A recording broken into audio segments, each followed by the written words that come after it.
राम राम मंडळी, बरं आहे का? कसं आहे? आज एक मी आणि परत एकदा व्हिडिओ घेऊन आलो.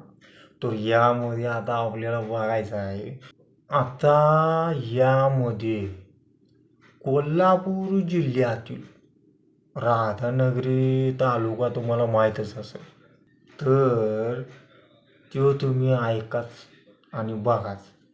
तर राधानगरी तुम्ही कधी गेला असाल राधानगरीला जंगल सफारी करायला, धरण वगैरे बघायला. तिथे आहे बघा धरण. तर त्यामध्ये तुम्हाला पाहायला भेटेल शाहू महाराजांची सुद्धा महान त्यांनी कामं केलेली आहेत, ते सुद्धा आपल्याला पाहायला भेटेल. असं ती राधानगरी. तर त्यामध्ये त्या तालुक्याला नाव कसं पडलं ह्याला ऐतिहासिक कारणं आणि भौगोलिक तिथल्या कारणावरनं पाडण्यात आले. तर ते आपण आता हे आख्यायिकाद्वारे आपण पाहणार आहोत. तर कोल्हापूरचे छत्रपती राजर्षी शाहू महाराज यांनी 1907 मध्ये भोगावती नदीवर एक धरण बांधण्याचा प्रकल्प सुरू केला होता.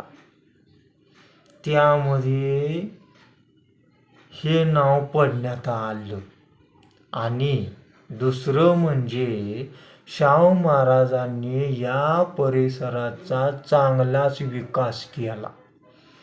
त्यांच्या या दूरदृष्टीतून उभा राहिलेलं हा परिसर म्हणजेच राधा या नावावरून राधेचं शहर म्हणा, गाव म्हणा, त्यावरून हे राधानगरी गाव ओळखलं जातं.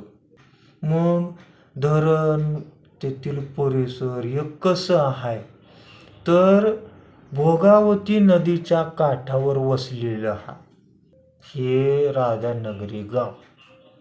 आणि या धरणासाठी ज्याला लक्ष्मी तलावही म्हणतात. मग हे प्रसिद्ध ठिकाण आहे, तुम्ही जाऊन बघितलंच असेल.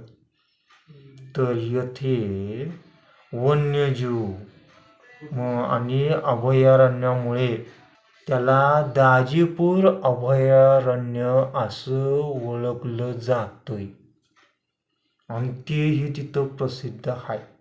थोडक्यात सांगायचं झालंच तर राजर्षी शाहूंनी उभारलेल्या ऐतिहासिक राधानगरी प्रकल्पामुळेच या ठिकाणाला राधानगरी नाव हे पाडण्यात आलं.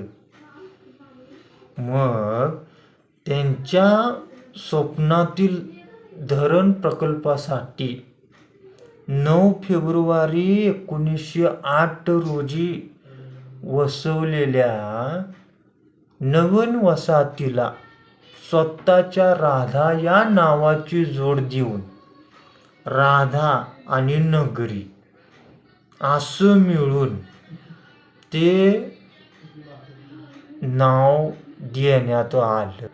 आणि भारतातील हे पहिलं अशा प्रकारचं सिंचन धरण म्हणून मानलं जातंय, ज्यामुळे आजूबाजूचा सगळा परिसर एक वेगळी ओळख म्हणून तेथे नाव निर्माण झालेलं आहे.